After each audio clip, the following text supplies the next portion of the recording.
হে আজকের ব্লগে থাকছে মিষ্টিগুলো কে আনলো আর এই বিখ্যাত মিষ্টি হচ্ছে কোথাকার আর কি কি রান্না করলাম তার সব কিছু। সো ফুল ব্লগটি দেখুন। সো হ্যালো এভরিওয়ান, আবার হাজির হয়ে গেলাম আপনাদের মাঝে। তো আমি বলি এই দুধ আর হচ্ছে মিষ্টিগুলা এখানে হচ্ছে 10 লিটার দুধ কে এনেছে।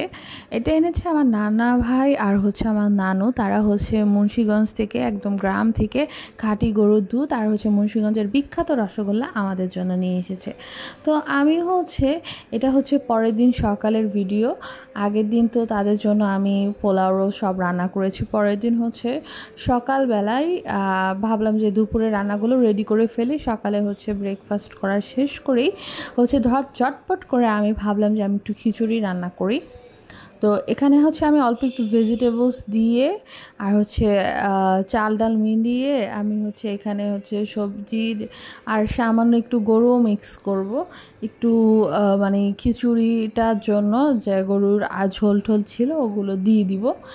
তো গরুর মাংসটা দিলে বা ঘিটা দিলে, ঘি আর হচ্ছে গরুর মাংস এই দুইটা দিলে খিচুড়ির ফ্লেভার এভাবেই বেড়ে যায়। তো আমি হচ্ছে মিক্স করে নিব, তারপর ভালো করে এটা হওয়া পর্যন্ত একদম ঢেকে ঢেকে দিব। ভালো করে আমি নেড়ে চেড়ে নিচ্ছি। আর হচ্ছে আরেকটা কথা, গরুর মাংস যদি আগে থেকে থাকে বা ঝোল থেকে থাকে, আপনারাও এই সেম কাজটা করতে পারেন যে পরের দিন সকালে বা হচ্ছে দুপুরে একটা খিচুড়ির আইটেম করে ফেলতে পারেন। তাহলে ঝোলটাও ওয়েস্ট হবে না, ঝোলের সাথে যে মাংসগুলো ওয়েস্ট হবে না, আর খেতেও খুব ভালো লাগবে। তো আমার খিচুড়িটা পুরোপুরি হয়ে এসেছে। তো আমি এই পর্যায়ে হচ্ছে দমে বসিয়ে দিব, দমে বসিয়ে হচ্ছে ঢেকে দিব। তারপর দমে দিলে হচ্ছে একদম ঝরঝরা হয়ে যাবে। আর এই যে আমারটা প্রায় হয়ে এসেছে, আমি একটু মাখা মাখা করব, দমে দিলে পরে আবার একটু ঝরঝরা হয়ে এই ঝোলটাও শুকিয়ে আসবে। আমি ভাবলাম যে খিচুড়ির সাথে একটু কালা ভুনা করে দিই, গরুর কালা ভুনা। তো আমি হচ্ছে কালা ভুনার মাংসটা হচ্ছে রেডি করে নিব। আমি খুব ইজিলি কালা ভুনার যে রেডি মিক্সগুলো পাওয়া যায় ওগুলো দিয়ে ইজিলি হচ্ছে বানিয়ে ফেলবো। আর এটা দিয়ে 2 ঘন্টা মেখে রাখতে হয়। আমি এটার সাথে সরিষার তেল, তারপরে আরও যাবতীয় আদা রসুন মরিচ, তারপরে হচ্ছে লবণ, যা যা লাগে সব কিছু দিয়ে হচ্ছে আমি হচ্ছে একদম 2 ঘন্টা মেরিনেট করে রাখবো। ট্রাস্ট মি, আমি যখন এই মাংসটা পুরোপুরি হয়ে গিয়েছিল বা খেয়েছিলাম, একদম অথেন্টিক কালাভুনার মতো হয়েছিল। আমার কাছে ফুল ভিডিও ক্লিপটা নেই, থাকলে হচ্ছে আমি আপনাদের সাথে অবশ্যই শেয়ার করতাম। আপনারাও এভাবে ট্রাই করলে একদম অথেন্টিক আর হচ্ছে একদম মানে কালো ভুনাটা পাবেন।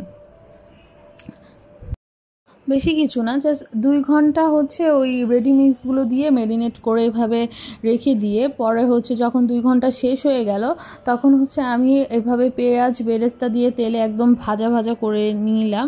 তারপরে হচ্ছে যে ম্যারিনেট করা মাংসগুলো হচ্ছে ওগুলো একদম ভালোভাবে কষিয়ে নেব এই তেলে, যতক্ষণ না পর্যন্ত একদম নিচে পোড়া পোড়া লেগে যাবে। আর এখানে হচ্ছে তেলের মধ্যে ভাজার পরে যখন ঢেকে দিব তখন হচ্ছে নিজে নিজে হচ্ছে পানি ছেড়ে দিবে। তো পানিগুলোর মধ্যে হচ্ছে আমি কষাতে থাকবো যতক্ষণ না নিচে পর্যন্ত লেগে যায়। আমি যখন মাংসটা নাড়াচাড়া করছিলাম তখনই এত সুন্দর একটা স্মেল বের হয়েছিল।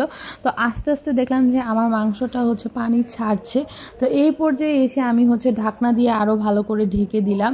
তো দেখি যে না, পানিটা আরও বেশি ছেড়ে দিছে। তো আমি হচ্ছে রীতিমতো কষাতে থাকলাম, কারণ মাংস বা হচ্ছে যে কোনো তরকারি যত বেশি কষাবে তেলে, যতক্ষণ না পোড়া লাগবে তত বেশি মজা। এটা হচ্ছে আমার থিওরি, যে কষালে হচ্ছে স্বাদ বাড়ে। অনেকে আছে পানির মধ্যে রান্না করে ফেলে, না ওইটার স্বাদ কিন্তু ওই রকম হয় না। যাই হোক, তো আমি যে বললাম যে পানি ছেড়ে দিয়েছে, এই যে দেখুন আমার হচ্ছে রান্নায় অলরেডি এভাবে পানি ছেড়ে দিবে। তো অনেক সময় দেখা যায় কি গরুর মাংসতে এই পানিতেই হয়ে যায়, অনেক গরুগুলো হচ্ছে একদম মানে সফট হয়ে যায়, অনেক তাড়াতাড়ি হয়ে যায়। আবার কিছু কিছু গরু মাংসতে আবার অনেকগুলো পানিও দিলে সহজে সেদ্ধ হয় না। তো আমি করব পরবর্তীতে পানি দিব, হালকা অল্প পরিমাণে পানি দিব, কারণ কালো ভুনাটা হচ্ছে একদম ভাজা ভাজা করতে হয়, না হলে হয় না। তো আমার অলরেডি কিন্তু এখানে ক্যামেরায় বোঝা যাচ্ছে না, কালো কালো হয়ে গেছে। তো এটা আমি আরও তেলে ভাজা ভাজা করব, তো আমার একদম অথেন্টিক কালো ভুনা হয়ে যাবে। সো আজকের মতো এখানেই, পরবর্তী ব্লগ নিয়ে আবার হাজির হব। টাটা।